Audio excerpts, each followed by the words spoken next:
Hello everyone, welcome to SPC centre. This is Prashant Kumar. Friends, आज के इस वीडियो में मैं आप लोगों के साथ बीपीएससी की आगामी मुख्य परीक्षा को ध्यान में रखते हुए एक काफ़ी महत्वपूर्ण टॉपिक को डिस्कस करूंगा। और यह जो टॉपिक है वह बीपीएससी मुख्य परीक्षा के अंतर्गत जीएस सेक्शन से संबंधित है।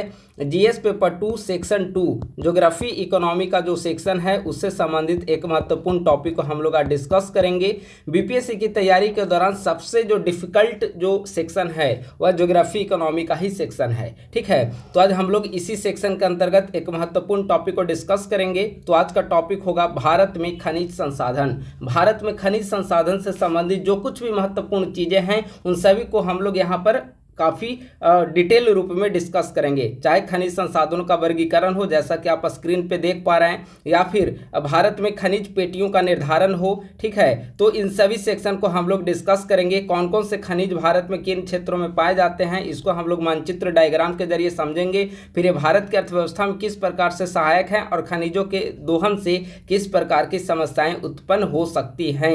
तो इन सभी सेक्शन को हम लोग काफ़ी डिटेल डिस्कस करेंगे। यानी कि खनिज संसाधन से संबंधित जो सेक्शन है, अगर आज का आप वीडियो काफी अच्छे तरीके से देख लेते हैं तो मुझे नहीं लगता कि खनिज संसाधन से संबंधित किसी भी प्रकार का सवाल पूछा जाएगा तो आप उसे लिखने की स्थिति में नहीं होंगे। ठीक है, तो आप काफी अच्छे तरीके से देखिए, खनिज संसाधन के हर एक जो एंगल है, हर एक सब सेक्शन है इस यूनिट के इस सेक्शन के अंतर्गत, उन सभी सब सेक्शन को यहाँ पर काफी अच्छे तरीके से यहाँ पर नोट्स के रूप में लिखा गया है और आप सभी काफी गंभीरता पूर्वक इस लेक्चर को सुनेंगे। अगर आप लोग नए हैं तो हमारे YouTube चैनल को सब्सक्राइब कर लें और हमारे टेलीग्राम ग्रुप @ISPC सेंटर को भी ज्वाइन कर लें। हमारे वैसे अभ्यर्थी जो हमारे पेड आंसर राइटिंग बैच में जुड़े हुए हैं या फिर 70वें मुख्य परीक्षा के लिए जिन्होंने नोट्स खरीदा है, उन सभी को इसका PDF प्रोवाइड करा दिया जाएगा व्हाट्सएप ग्रुप में। तो आप सभी इस लेक्चर के माध्यम से अच्छे से कंटेंट को समझे और PDF के माध्यम से आप सभी इसे रिवाइज कर लेंगे तो एग्जामिनेशन में अगर प्रश्न आते हैं तो लिखने के दौरान काफ़ी अधिक सहूलियत होगी। ठीक है, तो आइए हम लोग इसका डिस्कशन प्रारंभ करते हैं। सबसे पहले हम लोग यह समझते हैं कि आखिर खनिज क्या होता है, खनिज किसे कहा जाता है। ठीक है, खनिज से तात्पर्य प्राकृतिक रूप से पाए जाने वाले ऐसे पदार्थों से है जिसका निश्चित रासायनिक भौतिक गुणधर्म एवं रासायनिक संघटन हो। यानी कि ऐसे पदार्थ जिसका निश्चित रासायनिक भौतिक गुण होगा एवं रासायनिक संरचना जिसकी निश्चित होगी, वे सभी पदार्थ जो होंगे वे खनिज के नाम से जाने जाते हैं। ठीक है, खनिज को खनन, उत्खनन एवं प्रवेधन के जरिए प्राप्त किया जाता है तथा सभी का आर्थिक महत्व होता है। किसी भी प्रकार का खनिज हो, चाहे वह लौह खनिज हो या फिर अलौह हो, चाहे वह लोहा हो या फिर सीसा हो, चाहे वह अबरक हो या फिर जिप्सम हो, मैग्नीज हो, मोनोजाइट हो, कोई भी अयस्क होंगे, कोई भी खनिज होगा, उसका अपना एक आर्थिक महत्व होता है। ठीक है, तो हर एक खनिज अपने आर्थिक दृष्टिकोण से भी काफ़ी महत्वपूर्ण होते हैं। ठीक है, और यही कारण है कि भारतीय अर्थव्यवस्था के विकास में उनका महत्वपूर्ण योगदान होता है। इसे हम लोग अच्छे से अंत में समझेंगे कि भारत के विकास में इसकी किस प्रकार की भूमिका है। खनिज को हमने यहाँ पर संक्षिप्त रूप में डिफाइन कर दिया। अब आते हैं, भारत में खनिज संसाधनों का वितरण असमान एवं अनियमित है। असमान क्यों है आप देखेंगे, भारत का मानचित्र आप खोलकर देखिए तो भारत में खनिज संसाधन आप देखेंगे कुछ ऐसे राज्य हैं जो खनिज संसाधन के दृष्टिकोण से काफ़ी ज़्यादा प्रसिद्ध हैं, जहाँ पे खनिज संसाधन की प्रचुरता देखने को मिलती है। लेकिन कुछ ऐसे भी राज्य हैं जहाँ पर अत्यंत कम खनिज संसाधन उपलब्ध होते हैं। जैसे आप देखें, खनिज संसाधन की प्रचुरता के दृष्टिकोण से अगर आप देखेंगे तो झारखंड राज्य उनमें काफ़ी महत्वपूर्ण है। उड़ीसा राज्य में खनिज संसाधन काफ़ी अधिक मात्रा में पाए जाते हैं। राजस्थान खनिज संसाधन के दृष्टिकोण से काफ़ी महत्वपूर्ण है। मध्य प्रदेश, छत्तीसगढ़, ये सभी खनिज संसाधन की प्रचुरता के लिए जाने जाते हैं। वहीं दूसरी तरफ आप देखें तो बिहार में भी खनिज संसाधन उपलब्ध हैं, लेकिन झारखंड की तुलना में अत्यंत कम उपलब्ध है। ठीक है, तो कई ऐसे राज्य हैं जहाँ जो कि खनिज संसाधन के दृष्टिकोण से काफ़ी संपन्न हैं। कई ऐसे भी राज्य हैं जहाँ पे काफ़ी कम संख्या में खनिज संसाधन उपलब्ध होते हैं और यही कारण है कि भारत में खनिज संसाधनों का वितरण असमान एवं अनियमित माना जाता है। भारत में अधिकांश खनिज क्षेत्र प्रायद्वीपीय भारत में पाए जाते हैं। झारखंड, छत्तीसगढ़, उड़ीसा, मध्य प्रदेश, कर्नाटक आदि खनिज संसाधन के दृष्टिकोण से काफ़ी महत्वपूर्ण राज्य हैं। अभी हमने यहाँ पर बताया कि खनिज संसाधनों का वितरण भारत में असमान क्यों है, तो वहाँ पर हमने इंडिकेट किया था कि ये सभी जो राज्य हैं जो कि खनिज संसाधन के दृष्टिकोण से काफ़ी प्रचुर एवं संपन्न माने जाते हैं। ठीक है, तो यह पैराग्राफ क्लियर हो गया। अब आइए खनिज संसाधनों का वर्गीकरण, किस प्रकार से खनिज संसाधनों का कई भागों में वर्गीकरण किया गया है। धात्विक खनिज और अधात्विक खनिज। सबसे पहले खनिज संसाधनों का वर्गीकरण दो भागों में किया गया है, धात्विक खनिज और अधात्विक खनिज। ठीक है, फिर धात्विक खनिज को दो भागों में बांटा गया है, लौह और अलौह। लौह जिनमें लोहा के अंश पाए जाएंगे, अलौह जिसमें लोहा के अंश नहीं पाए जाएंगे। अगर आप लौह में देखें, धात्विक के दो सेक्शन हो गए, लौह और अलौह। अगर आप लौह में देखें तो लौह अयस्क, मैग्नीज, क्रोमियम, निकेल, कोबाल्ट, ये सभी लौह संसाधन के अंतर्गत आएंगे। अगर आप अलौह का एग्जाम्पल देखें, तांबा, सीसा, टीन, चांदी और प्लेटिनम आदि। ठीक है, वहीं अगर आप अधात्विक सेक्शन की ओर आएंगे तो अधात्विक में आप देखेंगे तो चूना पत्थर, हीरा, संगमरमर, अवरक, जिप्सम, गंधक, ये सभी अधात्विक संसाधन के अंतर्गत आएंगे। तो खनिज संसाधनों को दो भागों में मुख्यतः विभाजित करके समझा जा सकता है, पहला धात्विक खनिज संसाधन और दूसरा अधात्विक खनिज संसाधन। धात्विक खनिज संसाधन को पुनः दो भागों में वर्गीकृत किया जाता है, लौह एवं अलौह। लौह के निम्नलिखित यहाँ पे उदाहरण आप दे सकते हैं, अलौह के निम्न यहाँ पे एग्जाम्पल आप लिख सकते हैं, और अधात्विक खनिज संसाधन के यहाँ पर एग्जाम्पल आप समझ सकते हैं। तो खनिज संसाधनों का वर्गीकरण यहाँ पर पूरी तरीके से स्पष्ट है। उम्मीद है कि यहाँ तक आप लोगों को कोई दिक्कत नहीं आई होगी। अब हम लोग समझते हैं खनिज पेटियाँ।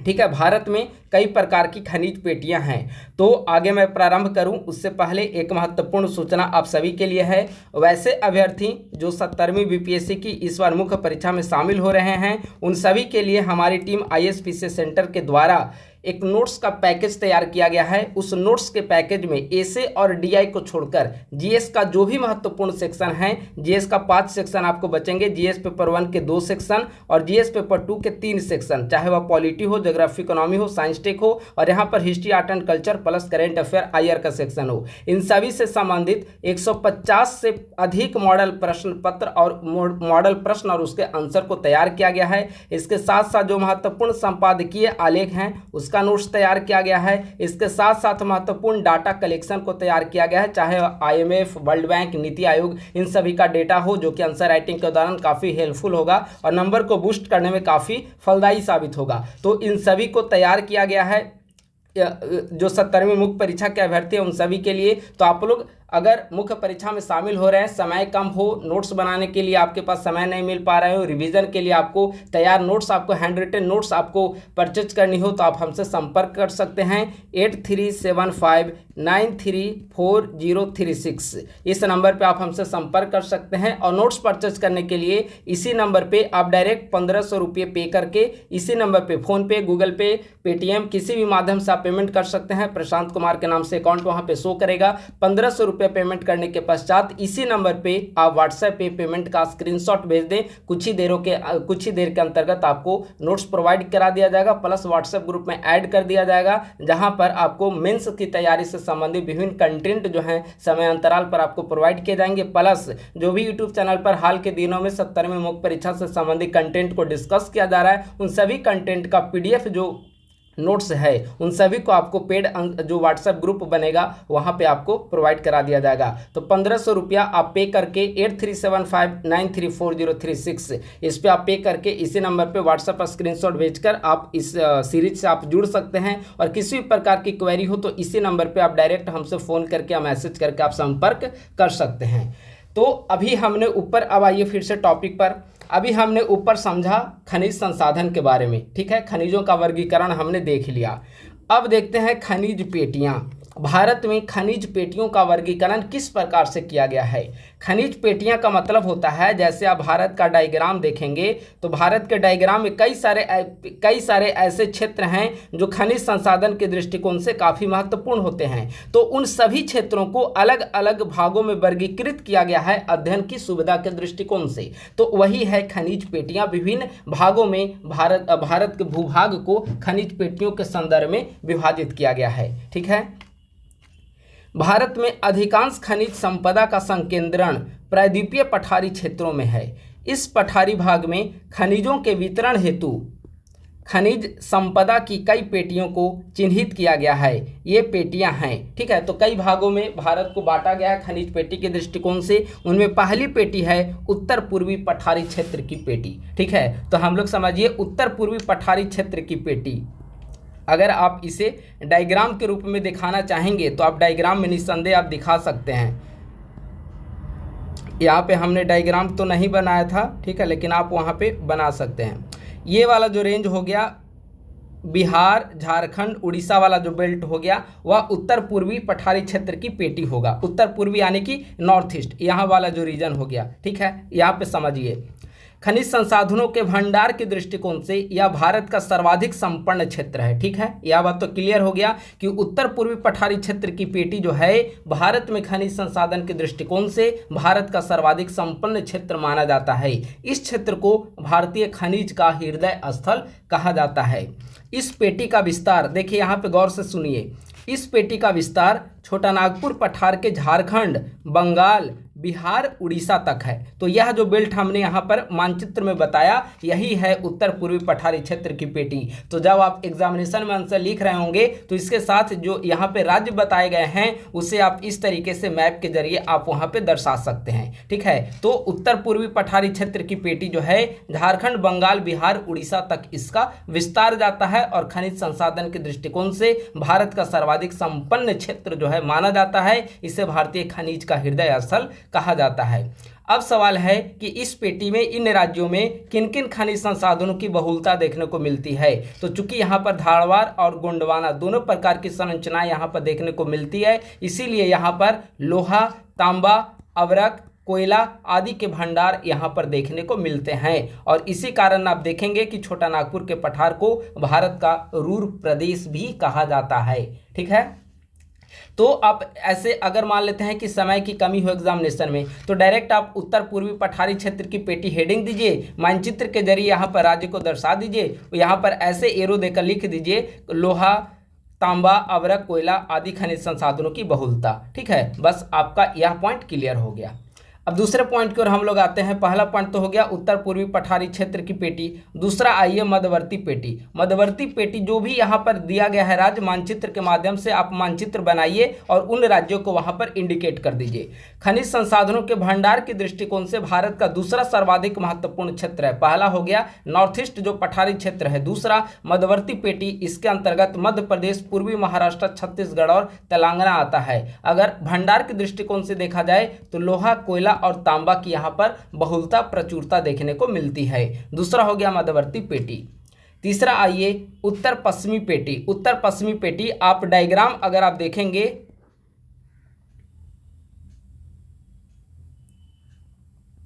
ठीक है, अगर आप डायग्राम बनाएंगे तो यह वाला जो डायग्राम आएगा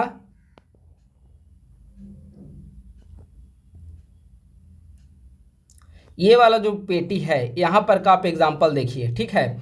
गुजरात, राजस्थान के अरावली क्षेत्र उत्तर पश्चिमी पेटी में आएंगे। उत्तर पश्चिम का आप देखेंगे मैप में यही उत्तर पश्चिम का बेल्ट आता है। ठीक है। ये वाला जो रीजन हो गया यहाँ पर आपका गुजरात आता है, ये वाला पूरा रीजन जो है गुजरात है और यहाँ पर आप देखेंगे तो राजस्थान आता है। ठीक है। तो यह जो है उत्तर पश्चिमी का पेटी अरावली क्षेत्र का रीजन, गुजरात राजस्थान का अरावली क्षेत्र का रीजन, यही है उत्तर पश्चिम का पेटी। तो अगर आपको डायग्राम के माध्यम से दर्शाना हो तो इस वाले एरिया को यहाँ पर आप इसे हाईलाइट करें। यहाँ पर धात्विक और अधात्विक दोनों प्रकार के खनिज भंडार हमें देखने को मिलेंगे। अगर आप देखें तो तांबा, जिंक, बलुआ पत्थर, संगमरमर, जिप्सम आदि जो खनिज हैं यहाँ पर आपको देखने को मिलेंगे। ठीक है, तो हमने 3 खनिज पेटी को डिस्कस किया। पहला खनिज पेटी था नॉर्थ ईस्ट पठारी क्षेत्र का, दूसरा था मध्यवर्ती पेटी और तीसरा था उत्तर पश्चिम पेटी। ये 3 पेटी अभी तक कंप्लीट हो चुके हैं। अब आइए चौथा पॉइंट पर अगर हम लोग देखें तो दक्षिणी एवं दक्षिणी पश्चिमी पेटी। ठीक है, नीचे का जो बेल्ट हो गया, ये वाला जो बेल्ट हो गया, ठीक है, यहाँ पर वाला, यहाँ पे समझिए गोवा, तमिलनाडु और कर्नाटक इस पेटी के अंतर्गत आते हैं। यहाँ पर है गोवा, यहाँ पर है ये आ जाता है केरल यहाँ पे है केरल के बाद ऐसे है तमिलनाडु। ठीक है, तो यह हो गया गोवा और यह है तमिलनाडु। ठीक है, और फिर यह है कर्नाटक। तो दक्षिण एवं दक्षिणी पश्चिमी पेटी आप देखेंगे तो गोवा, तमिलनाडु और कर्नाटक इस पेटी के अंतर्गत आने वाले महत्वपूर्ण राज्य हैं। ठीक है, आप यहाँ पे देखेंगे तो धारवाड़ संरचना का विकास काफ़ी ज़्यादा है। ठीक है, आप कर्नाटक में देखेंगे तो बाबा बुदन की पहाड़ी है, बाबा बुदन की पहाड़ी धारवाड़ संरचना का भाग माना जाता है। ठीक है, तो गोवा, तमिलनाडु और कर्नाटक दक्षिण एवं दक्षिण पश्चिमी पेटी के अंतर्गत आते हैं।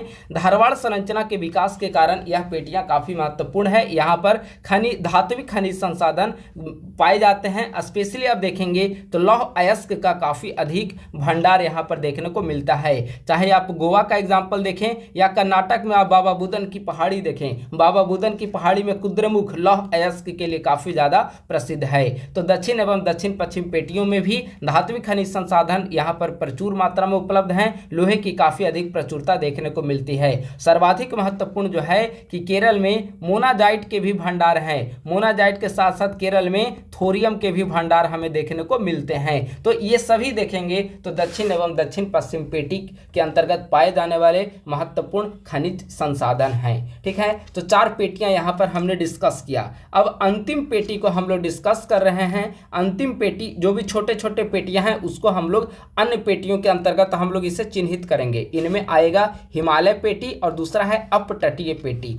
अपतटीय यानी कि तटीय पेटी। ठीक है, हिमालय पेटी यानी कि हिमालय की तराई वाले, हिमालय के बेल्ट वाले पेटियां। इसके अंतर्गत तांबा, सीसा, जस्ता, कोबाल्ट, कीमती पत्थर आदि पाए जाते हैं। अगर अपतटीय पेटी को देखें तो अपतटीय पेटी के अंतर्गत हिंद महासागर के पूर्वी एवं पश्चिमी तट आते हैं और यह खनिज संसाधन एवं प्राकृतिक संसाधन की प्रचुरता के दृष्टिकोण से महत्वपूर्ण है। हिंद महासागर के पूर्वी एवं पश्चिमी दोनों तट इसके अंतर्गत आएंगे। ये नहीं है कि केवल एक तट आएगा। ये जो तटीय क्षेत्र है, यह जो तटीय क्षेत्र है, ये दोनों अपतटीय पेटी के अंतर्गत आते हैं। और आप देखिए, चाहे आप खनिज तेल और प्राकृतिक गैस के दृष्टिकोण से आप गुजरात का एग्जाम्पल लीजिए, महाराष्ट्र का एग्जाम्पल लीजिए, इधर पूर्वी पेटी का आप एग्जाम्पल लीजिए, तो ये सभी जो है प्राकृतिक खनिज संसाधन के दृष्टिकोण से काफी महत्वपूर्ण है। इसी कारण अपतटीय पेटी में आप देखेंगे तो खनिज तेल और प्राकृतिक गैस की प्रचुरता देखने को मिलती है, काफी महत्वपूर्ण है। आप महाराष्ट्र मुंबई में देख लीजिए। ठीक है, तो ये सारे जो पेटियां हैं भारत को अध्ययन की सुविधा के दृष्टिकोण से कई सारे खनिज पेटियों के में विभाजित करके इसे अध्ययन किया जाता है ताकि इजिली चीजों को समझा जा सके और याद किया जा सके। तो 5 महत्वपूर्ण पेटियां हैं और भारत को इस दृष्टिकोण से 5 भागों में बांटा गया है। तो हमने खनिज संसाधन डिफिनीशन को समझा, वर्गीकरण को समझा, महत्वपूर्ण खनिज पेटियां को हमने देखा। अब है भारत में पाए जाने वाले प्रमुख खनिज। कौन से राज्य में कौन से खनिज पाए जाते हैं। देखिए, हर एक खनिज के लिए आप अगर डायग्राम का यूज एग्जामिनेशन में करेंगे तो आपको, अगर आप 8 खनिज को दर्शाएंगे तो 8 डायग्राम यूज करना पड़ेगा। ठीक है, जो कि व्यवहारिक रूप से संभव नहीं है। तो एक ही डायग्राम आप यूज करें और उसमें कुछ महत्वपूर्ण जो स्टेट हैं, जो खनिज संसाधन के दृष्टिकोण से महत्वपूर्ण है, उसे हाईलाइट कर दें, जैसा कि हमने नीचे डायग्राम में किया है। ठीक है, तो मैं डायग्राम भी आपको दिखाऊंगा। पहले हम लोग देखते हैं कौन सा खनिज संसाधन किन राज्यों में पाया जाता है। लौह अयस्क उड़ीसा, झारखंड, छत्तीसगढ़, कर्नाटक, गोवा, तमिलनाडु आदि राज्यों में पाया जाता है। तांबा जो है झारखंड, राजस्थान में पाया जाता है। मैग्नीज जो है उड़ीसा, कर्नाटक, झारखंड, महाराष्ट्र में पाया जाता है। अबरक बिहार, झारखंड, आंध्र प्रदेश, राजस्थान में पाया जाता है। आप देखेंगे बिहार में अवरक के दृष्टिकोण से नवादा काफ़ी महत्वपूर्ण है, गया काफ़ी महत्वपूर्ण है। झारखंड में आप अवरक देखेंगे तो कोडरमा काफ़ी महत्वपूर्ण जिला है, ठीक है। तो ये सभी जो खनिज हैं इन सभी राज्यों में हमें देखने को मिलता है। तो आप कम से कम 5-6 खनिज और ऐसे राज्यों का नाम आप लोग याद रखें। उसी प्रकार से अगर हम लोग सोना को देखें तो सोना कर्नाटक का कोलार काफ़ी प्रसिद्ध है सोना के लिए। आंध्र प्रदेश में भी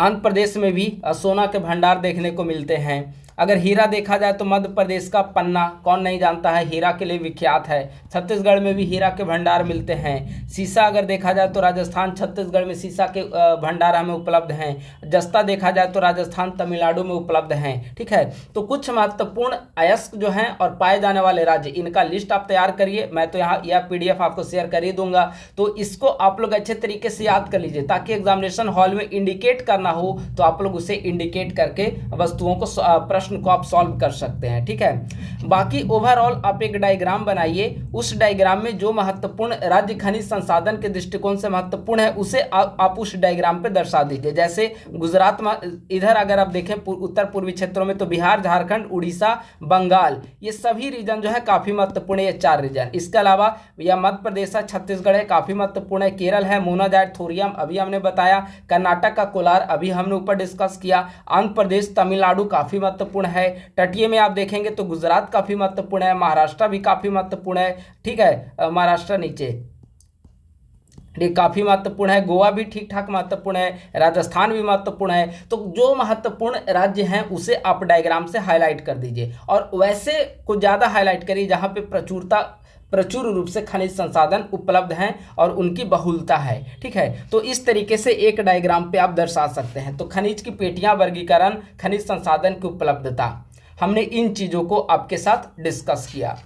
अब हम लोग डिस्कस करते हैं खनिज संसाधन भारत की अर्थव्यवस्था में सहायक कैसे हैं। खनिज संसाधन भारत में प्रचुर मात्रा में उपलब्ध तो है, भारत खनिज संसाधन के दृष्टिकोण से बिल्कुल महत्वपूर्ण राज्य है, लेकिन अगर भारत में खनिज संसाधन उपलब्ध हैं तो ये भारत की अर्थव्यवस्था में किस प्रकार से भूमिका निभाएगा, भारतीय अर्थव्यवस्था के विकास में किस प्रकार से सहायक साबित होगा, इसे समझते हैं।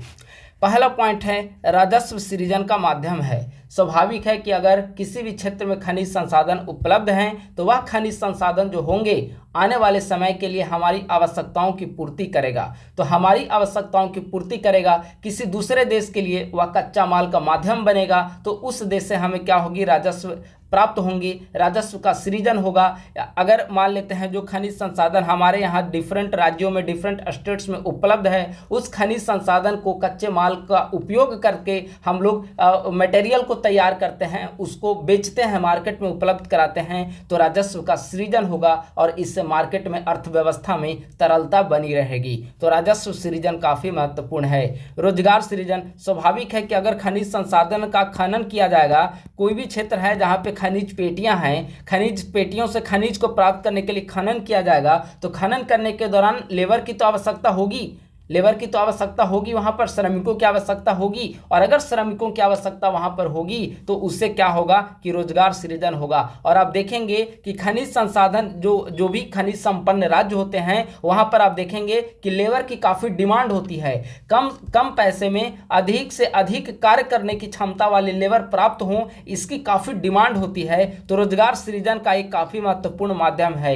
खनिज संसाधन के दृष्टिकोण से जो भी संपन्न राज्य हैं वहाँ पर आप देखेंगे कि काफ़ी अधिक मात्रा में लोगों को रोजगार मिल पाता है और श्रमिकों को रोजगार प्राप्ति का एक महत्वपूर्ण साधन बनते हैं ये सारे खनिज संसाधन वाले बेल्ट, ठीक है।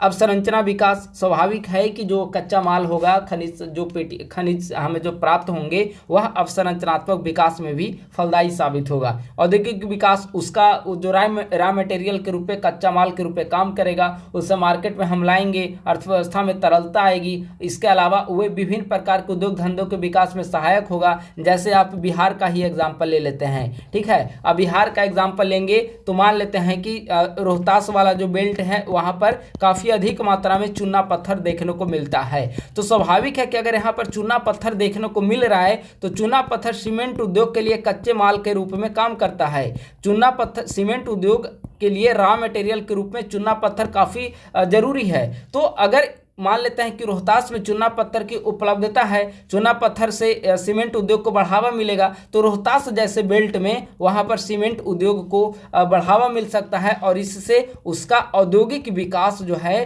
तीव्र गति से आगे बढ़ेगा। ठीक है, यह सिर्फ एक ही एग्जाम्पल नहीं है, कई सारे ऐसे एग्जाम्पल आप दे सकते हैं। ठीक है, तो खनिज संसाधन कई सारे, आप डिफरेंट राज्य में जाइए, आप झारखंड का एग्जाम्पल देख लीजिए। ठीक है, अभ्रक की उपलब्धता है, कोयला, धनबाद काफ़ी ज़्यादा फेमस है, गिरिडीह, धनबाद, ये सब कोयला के लिए झारखंड में काफ़ी ज़्यादा फेमस है। तो वहाँ पर देखिए उसका औद्योगिक विकास, टाटा स्टील कंपनी जो है, आप देखिए टाटा का किस प्रकार से विकास झारखंड में हुआ है। तो ऐसे कई सारे क्षेत्र जो हैं जहाँ पर खनिज संसाधन प्रचुर मात्रा में उपलब्ध हैं, उस क्षेत्र का औद्योगिक विकास होता है, क्योंकि वहाँ पर अगर खनिज संसाधन उपलब्ध हैं तो स्वाभाविक है कि वह जो क्षेत्र होगा वह एक इकोनॉमिक डेवलपमेंट की दृष्टिकोण से हॉट स्पॉट के रूप में नजर आएगा। वहां से कनेक्टिविटी, डिफरेंट स्टेट की, डिफरेंट डिस्ट्रिक्ट की कनेक्टिविटी जुड़ी रहेगी। कनेक्टिविटी क्यों? क्योंकि कच्चे माल का ट्रांसपोर्टेशन एक से दूसरी जगह किया जा सके और फिर तैयार माल को एक से दूसरी जगह उसको सेल किया जा सके, तो इससे आर्थिक विकास होगा। ठीक है, तो इस प्रकार से आप देखेंगे कि उन क्षेत्रों का औद्योगिक विकास संभव हो पाता है। और विदेशी मुद्रा की कमाई, हमने बताया कि किसी भी देश का खनिज संसाधन दूसरे देश के लिए कच्चा माल के रूप में भी काम करता है, और जब कच्चा माल हमारे यहाँ उपलब्ध होंगे, अधिक से अधिक खनिज संसाधन की पेटियां ज़्यादा उपलब्ध होंगी, तो हमें कच्चा माल का जब हम निर्यात करेंगे तो दूसरे देशों से हमें विदेशी मुद्रा की भी प्राप्ति होगी। ठीक है, तो इस प्रकार से खनिज संसाधन जो हैं भारत की अर्थव्यवस्था में, भारत की अर्थव्यवस्था के विकास में काफ़ी सहायक साबित होंगे।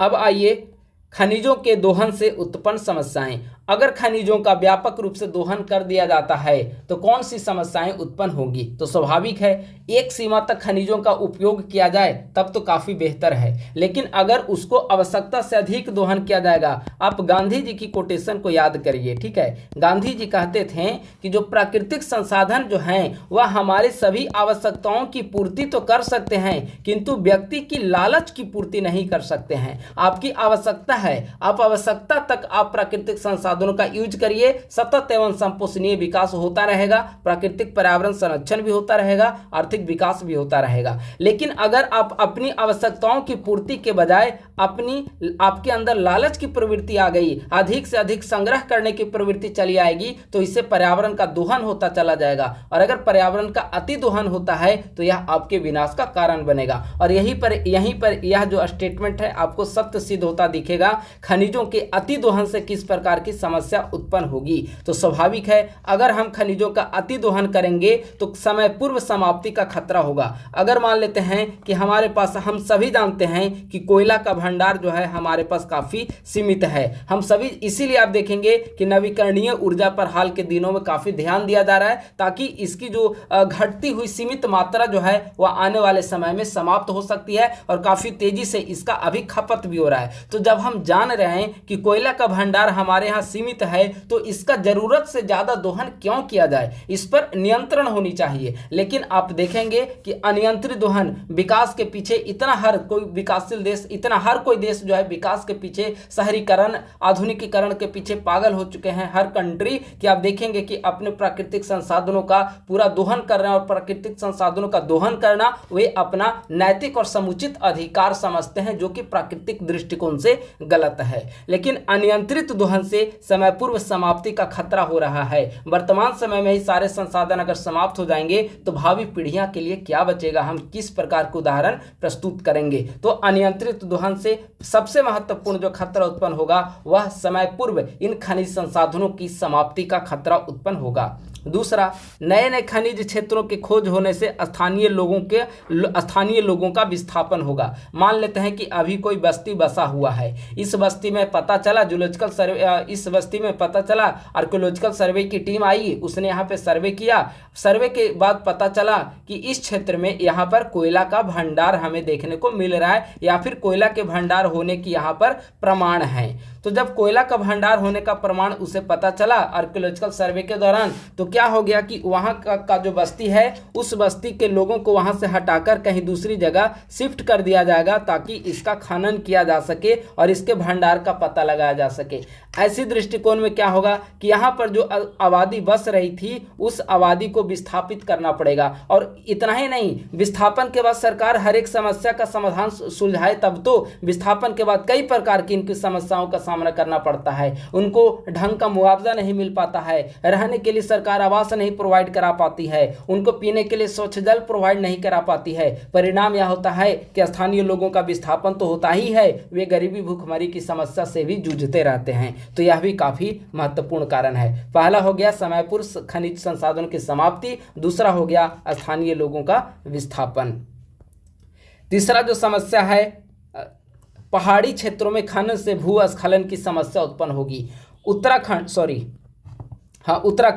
उत्तराखंड का एग्जाम्पल जो है, आप हमेशा सुनते रहते हैं कि भूस्खलन के कारण हिमाचल प्रदेश जो अक्सर पहाड़ी क्षेत्रों में भूस्खलन की समस्या ज़्यादा आती है। ठीक है, पहाड़ पर ऊपर आप देखेंगे कि यहाँ पर कोई जगह, कोई एरिया, कोई गांव बसा हुआ होता है और नीचे से उसका खनन किया जाता है खनिज संसाधन की खोज के लिए, विकास के लिए उसका खनन किया जाता है, बीच से टनल पास कर दिया जाता है। तो इसके कारण क्या होता है कि भूमि स्खलित होती रहती है और यह भूस्खलन का कारण बनता है। तो पहाड़ी क्षेत्रों में आप देखेंगे कि खनन के कारण भूस्खलन की समस्या ज्यादा देखने को मिलती है। छत्तीसगढ़, हिमाचल प्रदेश में आए दिन हमें ऐसे समाचार देखने को मिलते हैं। केरला हाल ही में भूस्खलन की समस्या से काफी प्रभावित हुआ है और वहां पे बड़ी संख्या में आबादी न सिर्फ भूस्खलन के कारण अभी मौत के शिकार हुई थी, बल्कि बहुत बड़ी आबादी को वहां पर विस्थापित भी होना पड़ा था। ठीक है, तो पहाड़ी क्षेत्रों में खनन से भूस्खलन की समस्या हमें देखने को मिलती है।